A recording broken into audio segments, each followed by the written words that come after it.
Bonjour tout le monde. Alors, première question. Arsène, quand est-ce que tu as décidé de devenir joueur, puis entraîneur? On connaît souvent l'intensité de ses désirs et pas forcément les causes. Donc, je savais toujours que ma vie allait être dans le foot, parce que pour moi, ne pas être dans le foot, c'était la mort. Ça paraît un peu cru, mais j'ai été élevé dans un village où il y avait deux pôles, la religion et le football. Tu as fait du football ta religion? Oui, j'ai fait du football ma religion. Au départ, j'ai essayé de combiner les deux parce que j'étais dans un village qui ne gagnait pas souvent. Donc je me suis dit, je vais au match de foot avec le missel et j'ai lu la messe pendant les matchs. Ça ne nous a pas beaucoup aidé.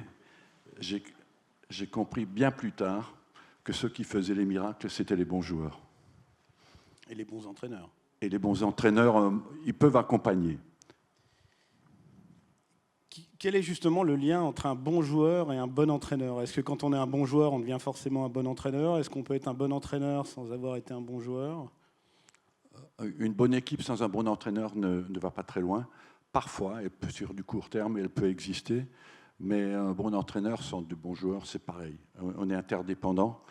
Mais un entraîneur, c'est un guide. C'est quelqu'un qui dit à un groupe de personnes, vous voulez gagner? Ben, je peux vous aider. Moi, je connais la voie et je peux vous guider pour arriver à gagner. Après, c'est quelqu'un qui a un concept clair pour lequel il est prêt à se battre. Mais de temps en temps, il faut qu'il jette son concept à la poubelle. Parce que les situations humaines changent très très vite. Il ne faut pas qu'il jette la poubelle quand même. Mais il faut qu'il soit à la fois résistant au stress, extraordinairement résistant au stress, capable de prendre des décisions très très dures, parce qu'il faut savoir que priver un joueur de match, c'est le rendre chômeur, sans couper les liens avec lui. Donc c'est un phénomène humain extrêmement intéressant, parce que tous les vendredis, nous fabriquons des chômeurs que nous réemployons le lundi matin comme si de rien n'était. Il faut savoir quand même que pendant tout le week-end, ils nous détestent. Bon. Dans le management des entreprises, il y a plusieurs styles de management. Il y a le management du patron du CAC 40, tu vois, qui a eu un parcours un peu particulier, qui a gravi les échelons un par un. Et puis après, il y a un style de management de start-up qui se veut plus agile. Et je me suis fait cette petite remarque quand on a pris un petit déjeuner cette semaine. On a vu Robert Pires venir te dire bonjour. Et quelque chose m'a frappé, c'est que Robert vous voyait. Et donc, du coup, je me suis demandé si tu n'avais pas un style de management un peu CAC 40. C'est possible. Mais en même temps, je dirais qu'il y a une évolution entre le moment où j'ai démarré, j'étais plus jeune entraîneur de France, et j'ai terminé plus vieil entraîneur d'Angleterre. Donc, il y a eu 35 ans de différence. Et c'est vrai qu'on est passé de la verticalité à l'horizontalité dans les relations. Il ne faut pas oublier qu'un joueur, quand moi j'étais entraîneur à Nancy, vous parliez de Nancy, le joueur le mieux payé gagnait 20 000 francs français, ça fait 3 000 euros aujourd'hui. Et que quand je suis arrivé en Angleterre, le joueur le mieux payé de mon équipe gagnait à peu près 200 000 livres. Donc ça fait 300 000 euros par an. C'est ce que les joueurs gagnent aujourd'hui en semaine. Donc en 20 ans, il y a une évolution terrible. Et la différence, c'est que quelqu'un qui devient d'un coup un millionnaire, il veut être traité comme un millionnaire. C'est-à-dire il faut le convaincre. On est passé de la sphère de donner des ordres, demander, à convaincre, persuader. Et c'est vrai que la communication a pris une importance énorme à l'intérieur des équipes. Pourquoi? Parce que vous ne traitez qu'avec des stars, des véritables stars. Et donc le vouvoiement, qui devait être compliqué en anglais, j'imagine, ou en tout cas je ne sais pas pourquoi, mais jamais les joueurs ne m'ont tutoyé. Peut-être parce que j'avais un grand pouvoir dans mon club, que j'étais responsable de tout, de la négociation des contrats, de l'achat des tondeuses à gazon, de la structure du club, de la construction du stade, des terrains d'entraînement. Donc peut-être que cette forme de pouvoir total que j'avais dans mon club a un peu provoqué cela. Yves Morieux, qui est venu 3 fois à l'USI, spécialiste du management, définit le management comme l'art de faire aux autres ce qu'ils ne feraient pas tout seuls. Oui, partages-tu cette vision du management? Oui, je pense que c'est l'art d'obtenir des autres ce qu'on pense pouvoir être victorieux. Et je dirais qu'il faut que votre projet devienne le leur. Quand tu as vraiment gagné, c'est qu'eux-mêmes défendent ton projet, qu'ils se l'approprient et qu'ils le défendent. Et moi, j'ai eu affaire à des... J'ai travaillé au Japon, donc je suis pratiquement par ma vie un multiculturel. Et quand tu arrives en Angleterre, on ne te met pas le tapis rouge. Hein. Il faut faut convaincre, il faut obtenir des autres ce que tu veux. Et quand ton projet est partagé par les autres, et je dirais même plus, quand ton projet est partagé par les meilleurs de ton équipe, eux te rendent plus fort. C'est parce que la vie d'un joueur de foot, quand il rentre le matin, entre 18 et 23, il mange dans ta main. Entre 23 et 28, il est fort. Quand il arrive le matin, il rentre dans ton club, il te fait comprendre que tu as besoin de lui. Donc, à 29, 30, ils redeviennent plus humbles, plus normaux. Ouais, je te rassure, c'est un peu pareil dans nos entreprises. Parce qu'ils sentent ils sentent la montre. Et que chaque année gagnée après est une année remarquable pour eux. Ouais. Mais donc, il faut tes joueurs, tes meilleurs joueurs, quand tu as vraiment un lien avec eux et qui te renforcent dans ton vestiaire. Parce qu'il faut savoir qu'un vestiaire, c'est la jungle. Il y a des joueurs qui manquent des carrières parce qu'ils n'ont pas la force de s'imposer dans le vestiaire. C'est impressionnant. Parce qu'à un moment donné, quand tu rentres dans le vestiaire, il faut que tu fasses sentir aux autres, « les gars, c'est moi ou vous. Mais moi, je suis prêt à me battre. » Après, la seconde étape, c'est moi et les autres. Mais au départ, c'est moi ou les autres. Il y en a beaucoup qui échouent là-dessus. Et donc, comment tu les aides? Moi, d'abord, j'essaye de détecter toujours, tu fais ta vie avec un point fort. La vie de footballeur, tu l'as fait avec ton point fort. Aucun joueur n'a toutes les qualités. Donc, j'essaye toujours de détecter le point fort de la personne. Mais il en faut. Le sport de haut niveau d'aujourd'hui, c'est dans le sport collectif. Parce que l'autre jour, je disais ça à Tsonga, il me dit « Oui, mais en tennis, tout le monde joue sur ton point faible. » En foot aussi. En foot aussi. En foot aussi en tant qu'équipe. Ouais. Mais tu fais ta carrière avec un point fort, les autres peuvent compenser tes points faibles. L'exemple bien connu en France, c'est Giroud. Il n'a pas tous les points forts, mais il a un point fort vraiment énorme. Donc, il a fait sa carrière là-dessus. Et je cherche cela. Après, évidemment, il faut plus le sport avance, moins il faut que tu aies de trous. Et le sport moderne exige un point fort énorme et puis être assez bon partout. Dans mon bureau, il y a une petite phrase de Nelson Mandela qui dit « Je ne perds jamais, soit je gagne, soit j'apprends ». Que penses-tu de cette... Oui, mais dans notre métier, il ne faut pas perdre souvent. Donc, parce que tu n'as pas le temps d'apprendre longtemps.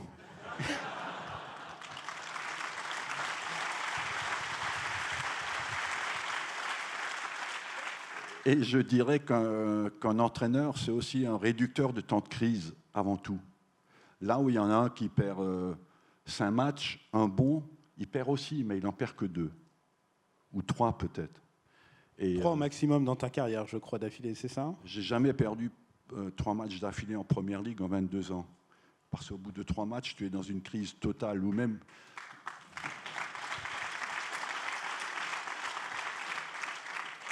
tes propres joueurs commencent à douter de toi. Parce qu'il faut savoir que toi aussi, tous les jours, tu es dans la jungle.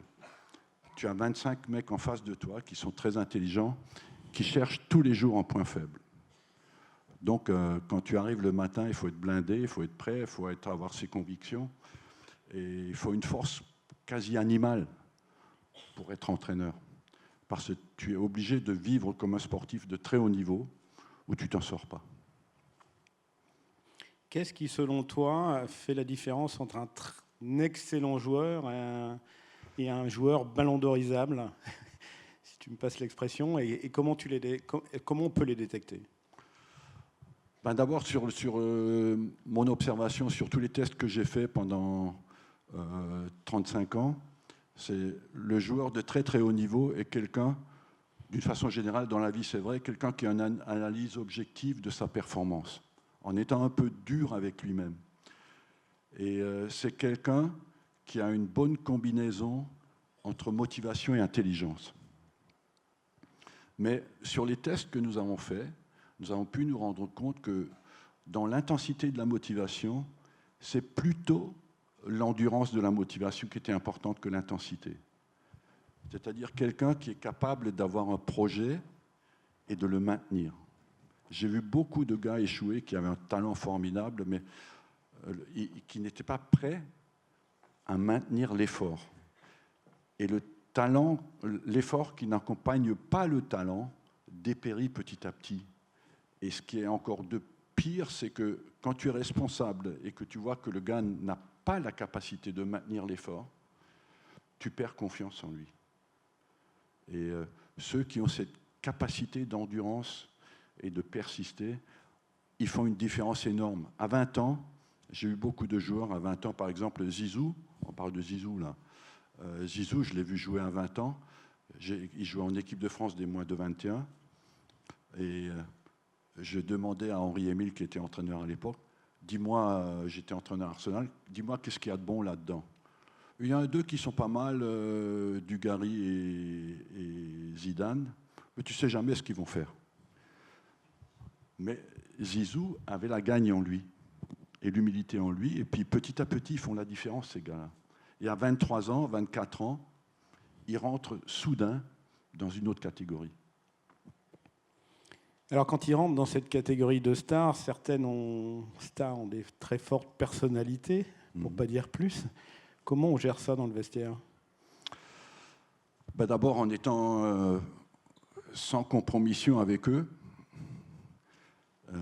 Il faut que tu traites les plus grandes stars presque plus durement que tous les autres. Sauf, il y a eu quelques exceptions dans les carrières, c'est-à-dire que les gars sont ingérables. Tu as dit demain un rendez-vous à 10h, le mec il arrive à 10h15. Évidemment, tu ne l'acceptes pas. Et tu peux tellement leur faire la guerre qu'à un moment donné, l'équipe te demande de faire un compromis avec lui. Pourquoi? Parce qu'il fait gagner l'équipe. Donc, il faut savoir que quand tu es dans le jeu, tu t'adresses à l'enfant. C'est anormal, naturellement anormal, de faire de ton métier le jeu. Pourquoi? Parce que le jeu s'intéresse avant tout à l'enfant. L'enfant, il vit dans quoi? Il vit dans le présent, il s'amuse, il veut qu'on le divertisse en l'amusant. Après, tu t'adresses aussi à l'adolescent. L'adolescent, il est toujours dans le tout ou rien, où tu es génial, où tu es le roi des cons. Et de temps en temps, tu lui demandes d'être adulte. Et l'adulte, c'est quelqu'un qui vit de compromis entre ses difficultés intérieures et l'extérieur. Il fait le compromis. Mais tu as des gars qui restent enfants. Mais ça devient aussi parfois des joueurs extraordinaires parce qu'ils gardent leur créativité, leur instinct, leur intuition, mais dans le quotidien, ils sont difficiles à gérer. Alors, on a vu dans l'histoire du foot que l'argent ne faisait pas toujours le bonheur, en tout cas ne permettait pas forcément de gagner tous les titres. Ce serait quoi pour toi les secrets d'une belle équipe, on va dire? Ben, je pense que avant de faire une équipe, il faut faire un club. Et un club est construit avant tout sur des valeurs sur lesquelles que tu peux exprimer, que tu peux transmettre, qu'il faut dire, qu'il faut identifier et qu'il faut faire en sorte que tout le monde les respecte. Après, l'équipe, elle doit adhérer au projet de jeu de l'entraîneur. C'est pour quand je disais tout à l'heure, l'entraîneur est un concept, doit avoir un concept, il doit le faire partager. Je donne un exemple concret. Si je décide de baser mon jeu sur la vitesse de récupération du ballon, sur la vitesse de transmission, sur les courses en profondeur, et que j'arrive dans un club où il n'y a que des joueurs qui sont lents, il faut que je m'adapte et que je m'en sorte. Le temps d'acheter des joueurs. Tu adaptes le jeu ou tu adaptes l'équipe? Pardon? Tu adaptes le jeu ou tu adaptes l'équipe? Ben, si tu n'as pas de Dans le joueurs temps court, rapides, ouais. tu es obligé d'adapter ton jeu. Mm. C'est pour ça il faut que tu apprennes vite. Et en même temps, je pense qu'il faut, dans le sport moderne, il faut créer une culture. Moi, j'avais des joueurs, j'ai fait des matchs avec des joueurs, 11 joueurs de 11 pays différents. Ce qui veut dire 11 cultures différentes. Et en début de chaque année, je mettais par groupe de 5 de pays différents. Je disais, bon, normalement, on ne se comprend pas, mais on va créer notre propre culture. Et par groupe de 5, les joueurs répertoriaient ce qui était important pour eux. Je faisais la synthèse et je créais notre propre constitution que je distribuais après à tout l'effectif. Et je leur disais, voilà ce que vous avez choisi d'être. Et à chaque fois qu'on sortait de la route, je pouvais leur dire, c'est vous qui avez décidé qu'on se comportait comme ça. Donc je pense qu'aussi qu'un entraîneur est quelqu'un qui fait respecter une discipline dans un sport collectif dans laquelle tout le monde se reconnaît. Pourquoi? Parce que quand vous êtes en crise, il faut se raccrocher à quelque chose. Et si vous n'avez pas de comportement de base, souvent vous allez très vite dans le mur. La dernière fois, tu m'as fait une remarque très intéressante sur les équipes et sur entre guillemets, les joueurs faibles de l'équipe. On a l'impression que tout le monde recherche évidemment les meilleurs joueurs du monde dans l'équipe, mais sur l'équilibre de l'équipe. Oui, parce que plus le niveau monte, plus tu payes là où tu es faible. Par exemple, dans ton championnat, tu peux souvent échapper à tes points faibles, mais plus tu joues dans les matchs de très très grande intensité. Je regarde les matchs, je les commente souvent à la télé, et je rentre chez moi, je me dis finalement, une fois de plus, l'équipe a perdu là où tu sentais le point faible de départ. Et ce qui est intéressant dans le sport collectif, c'est qu'il y a un chemin de jeu. C'est comme si une équipe était un seul homme. Et il y a un chemin de jeu qui se met en place, qui passe naturellement par ses points forts. C'est-à-dire, si l'arrière droit est faible, le jeu va démarrer chez lui. Si le milieu gauche est fort, si l'arrière droit est fort, il démarre chez lui. Le milieu gauche est fort. Il y a un chemin de jeu qui se met en place assez naturellement. Et chez l'équipe adverse, il y a un chemin de jeu qui se met en place. Il exploite souvent vos points forts. Mais c'est quelque chose, plus le niveau monte, plus vos points faibles deviennent payants. Quels sont les secrets d'une causerie d'avant-match? Un petit brief. On se demande tous ce qui se passe dans les vestiaires juste avant. Comment parler aux joueurs juste avant le... La causerie d'avant-match, c'est souvent quelque chose qui tient compte des matchs précédents, de l'adversaire, de la situation psychologique du moment. Et parfois, il faut être encourageant, parfois, il faut être dur. Mais d'une façon générale, dans la vie, tu oublies très vite tes qualités. Des gens oublient très, très vite leurs qualités. Pourquoi? Parce que le quotidien est fait d'une banalité où il faut des ressources énormes pour les surmonter. Les réseaux sociaux, la presse, les médias, tout te tire vers le bas tout le temps. Et on oublie très vite ces qualités. Donc, à la fois, il y a un facteur qui analyse l'adversaire, parce qu'aujourd'hui, on a des spécialistes, énormément de spécialistes. Un entraîneur aujourd'hui de haut niveau, il est entouré de 25 personnes. Il a son staff à gérer, qui lui donne toutes les informations possibles. Lui doit tirer la quintessence de ce qu'il reçoit, mais en même temps, il a un facteur de mettre l'équipe sur un niveau de motivation, de dynamique collective qui est extrêmement importante. Et le dernier coup de fouet qu'il donne à l'équipe est là. C'est de placer l'équipe sur des ondes qui lui permet d'oublier sa peur et de lui donner, de donner l'envie de gagner. Mais sans doute, quand vous parliez tout à l'heure de 49 matchs sans défaite, c'est là que j'ai découvert le véritable luxe de ne pas avoir peur de la défaite. Parce que toute la semaine, tu rencontres des gens et te disent « Hey, samedi, il faut gagner. » Ah ben, oui, je sais, c'est mon métier. Hein, personne ne m'a jamais dit « Samedi, il faut perdre. » Mais quand on a eu 1 an et demi sans défaite, j'ai découvert soudainement qu'en fait, c'est la peur qui inhibe le plus. Et chacun vit avec ses peurs, avec ses doutes, mais sans en être vraiment conscient. Et c'est pour ça que nous avons créé, après cela, 2 couleurs. Parce que pourquoi il y a souvent des dérapages émotionnels dans le jeu. Tu loupes quelque chose, tu te dis merde, j'aurais dû faire autre chose. Et 5 secondes après, tu es de nouveau dans l'action, mais tu es encore dans le passé. Donc on a créé un concept qui est passé tout le temps du rouge au bleu. Le bleu, c'est celui qui est on task, celui qui est dans le présent, il est concentré sur ce qu'il fait. Le rouge, c'est que tu es dans l'émotionnel, c'est que tu es frustré parce qu'on ne t'a pas donné la balle, parce que tu as loupé quelque chose. Et on a beaucoup travaillé là-dessus pour passer, pour être conscient, merde, je suis dans la mauvaise couleur, il faut que je revienne très vite au bleu. Le bleu, c'est un tueur. Je faisais venir beaucoup de spécialistes toutes les 6 semaines pour parler aux joueurs d'expériences qu'ils ont vécues. Et j'ai fait venir un gars qui était à Oxford, qui avait fait une thèse sur les psychotiques. En fait, le joueur de haut niveau est un peu là. Il a un but, il n'y a aucune émotion qui interfère. C'est un tueur. Et il faut essayer de le mettre dans ce mode-là. Alors, on a bien compris que tu n'aimais pas la défaite, mais tu préfères un match gagné sans panache ou une défaite avec style? Si tu trouves un entraîneur qui te dit « je préfère une défaite », il ne faut pas qu'il rentre dans ce métier. Pourquoi? Parce que la victoire te donne le temps de corriger ce qui n'a pas été. La défaite remet en question tout ce que tu as fait.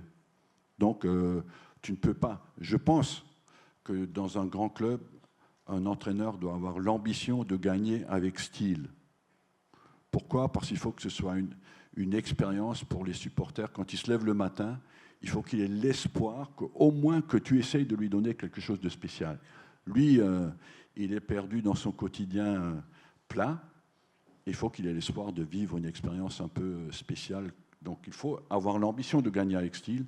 Il faut aussi prendre les victoires, les petites victoires. Est-ce que tu accordes ta confiance facilement? Oui, mais mon métier, c'est en fait, je le déconseille surtout aux paranoïaques. Parce que très vite, ils sont au bord du suicide et ils voient des complots partout. Et je dirais que j'ai vu beaucoup de gens extrêmement intelligents, extrêmement compétents dans mon métier, mais qui avaient tendance à voir des ennemis autour d'eux. Ils ont tous fini en désastre. Et mon métier, c'est une forme de foi en l'humain, c'est-à-dire, je dois gagner, je remets mon destin entre vos mains, vous faites-le. Donc c'est un vrai acte de confiance dans les autres. Alors comme tu nous l'as expliqué, tu avais des fonctions bien plus larges que l'entraînement de l'équipe à Arsenal. Comment tu gérais le temps court, entre guillemets, ces obligations de victoire à court terme, et le temps long, qui est un projet d'entreprise Tu essaies de concilier les deux. Je pense que ce qui m'a fait aimer ce métier aussi, c'est que j'ai très vite compris que quand j'ai commencé jeune entraîneur, je disais à mon président, en 1, je veux lui, en 2, je veux lui, et en 3, je veux lui. J'avais toujours celui que voulait le président. Parce que quand je lui disais, mais je vous ai demandé en 1, oui, mais elle est trop chère. Donc, je me suis dit, il faut que j'achète moi-même les joueurs. Donc, j'ai fini à Arsenal, j'ai fait 400 transferts. Il faut savoir que les transferts, chaque gros transfert est un livre. Honnêtement. Le contrat, tu veux dire? Non, mais pas le contrat. Ou l'histoire du contrat? L'histoire de la négociation, c'est incroyable. Parce que là, tous les jours, les gens achètent les journaux et, pour lire les transferts, mais on joue au poker maintenant, jusque la dernière semaine. Et ça demande un travail énorme, parce qu'il faut savoir qui prend les décisions, qui influence le preneur de décision. Il faut convaincre le joueur, il faut convaincre le club, il faut convaincre les agents. Donc, ça prend énormément de temps. Et aujourd'hui, quand vous faites une erreur, vous vous trompez, ça ne coûte pas 5 millions. Ça coûte 50, 70, 100. Donc, oui, mais est-ce que c'est pas un peu de la monnaie de singe non plus, dans le sens où tu as un joueur à 50 millions, tu l'échanges contre un autre joueur à 50 millions? tu ne les vends pas toujours à 50 millions. Tu vends ceux que tu lis dans le journal qu'on vend à 50 millions. On en a beaucoup qu'on paye et qu'on ne vend pas et qui grèvent le budget du club. Seulement, personne ne le sait. Attends, je pensais, tu sais, cette petite histoire dans la Silicon Valley, dans la bulle Internet, une petite fille qui se promène avec un chien, et puis le monsieur dit, ah, bah, il est à vendre mon chien, combien vous voulez le vendre? 500 000 $. Ouais, jamais vous vendrez votre chien 500 000 $. Et puis, alors, monsieur recroise la petite fille une semaine après, elle fait, alors tu n'as plus ton chien? Bah non, je l'ai vendu. Combien tu l'as vendu? 500 000 $? Oui, je l'ai échangé contre 2 poissons rouges à 250 000 $. C'est pas un peu ça le foot en ce moment? C'est parfois un peu ça, mais quand même, croyez-moi, moi j'ai géré un club qui a construit un stade où les banques me disaient, quand j'arrivais à 50% du budget au niveau des salaires, ils disaient, ouais, ça va, parce qu'on était bloqué à 50%. Donc j'ai été obligé de vendre des joueurs parce qu'on ne pouvait pas payer leur salaire. Et la dictature financière était une vraie réalité. Aujourd'hui, ce qui a changé dans le foot, c'est qu'il y a trop d'argent par rapport au nombre de joueurs de qualité. C'est-à-dire il y a un argent énorme et il n'y a pas assez de joueurs pour satisfaire le marché. Par exemple, cet été, tu vas avoir le Real, le Bayern, le PSG, la Juve, Liverpool qui sont sur le marché. Il n'y a pas 10 joueurs qui peuvent renforcer ces clubs. Mais là, tu as 2-3 milliards qui flottent et qui ne demandent qu'à être dépensés. Donc, il y a une vraie lutte incroyable pour avoir les bons joueurs. Donc j'imagine que sur cette lutte des talents qu'on connaît un peu dans nos métiers, tu as évidemment 2 sujets. Tu as attirer les talents et les conserver. C'est également un autre challenge. C'est attirer les talents, les conserver. Les conserver, c'est très difficile aujourd'hui parce que les salaires montent très très vite. Donc, mais quand on disait tout à l'heure, l'argent ne fait pas tout, c'est vrai. Mais malgré tout, quand tu regardes le classement du championnat de France cette année, tu fais le classement des budgets, ça correspond. 9 fois sur 10. Indépendamment du manager. Indépendamment du manager. Le manager est celui qui permet de faire fonctionner l'équipe. Mais il y a beaucoup de managers dans le monde qui savent faire fonctionner les bonnes équipes. Après, il faut autre chose aujourd'hui en tant que manager. Il faut convaincre les médias, il faut convaincre tes dirigeants, il faut convaincre tes joueurs, il faut être solide sur la durée. Donc, sur un plan technique, je t'en trouve 200 demain matin qui peuvent faire fonctionner les grands clubs. Après, est-ce qu'ils ont tout le reste autour? Alors, j'imagine qu'en termes de technologie, dans le foot, on va plus loin que la VHS aujourd'hui. Donc, je voudrais essayer de comprendre comment on utilise la technologie. Moi, j'ai vu des reportages sur des clubs en NBA qui quasiment faisaient leur stratégie et leur composition d'équipe en fonction d'analyse de données, de leurs propres données et des données des autres équipes. On en est où dans le football à ce sujet-là? On est très avancé. Moi, j'ai acheté une société aux États-Unis, à Los Angeles, en 2013. Et j'ai développé avec un programme de quantification de la performance des joueurs. Et j'ai acheté la société tout simplement parce que je ne voulais pas que d'autres aient accès à l'information. Mais c'est vrai que nous sommes entourés et tous les week-ends, j'avais pratiquement 100 personnes au Vietnam et au Laos qui analysaient tous les matchs en Europe et le lundi ou le mardi, j'avais les performances de tous les championnats européens. Donc, on connaissait individuellement tous les joueurs et on connaissait leurs performances toutes les semaines. Alors, ce qu'on a découvert, c'est absolument intéressant parce qu'il n'y a pas beaucoup de variations dans la performance des joueurs. C'est-à-dire un gars, par exemple, un milieu de terrain, qui par match touche 70 ballons, le match d'après touchera 68 ou 72. Il joue à peu près le même nombre de passes vers l'avant, le même nombre de passes vers l'arrière. Et par contre, on peut classifier les joueurs. Et c'est aujourd'hui le moyen sur lequel nous pouvons nous battre, c'est être en avance sur la connaissance des joueurs inconnus. Parce qu'avant qu'un joueur devienne star, il existe déjà. Il est déjà bon. Il a son potentiel. Il n'est pas connu. Donc, il ne coûte pas cher. Mais c'est utilisé plus dans cette logique de recherche de joueurs ou est-ce que ça va plus loin, c'est-à-dire que c'est utilisé dans les stratégies de jeu, dans le... Oui. Nous sommes entourés par la science et ce mouvement collectif qui permet de mieux comprendre le monde qui t'entoure. Et on l'utilise énormément, à la fois pour connaître l'adversaire et pour connaître tes propres forces et tes propres faiblesses.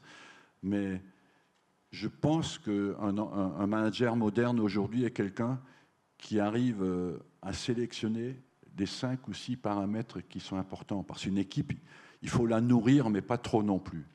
Il faut lui donner vraiment des trucs décisifs. Et puis, la science, au-dessus de la science, il y a l'homme, le manager, qui intègre tout ça et qui garde malgré tout en lui à la fois l'expérience, l'intuition du prochain match et qui prend la décision finale. Le danger aujourd'hui dans les clubs, c'est que la science prenne le dessus sur l'entraîneur. Pourquoi ? Parce que lui, il est dans le subjectif.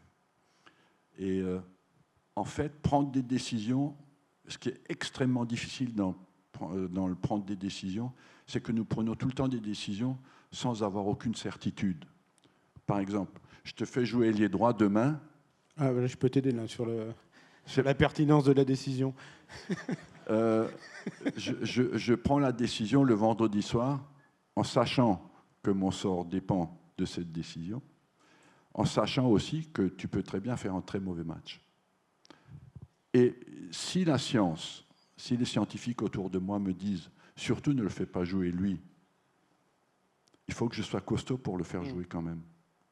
Donc, je pense que dans beaucoup de clubs aujourd'hui, l'objectivité scientifique a pris le dessus sur la subjectivité de la connaissance et de l'expérience.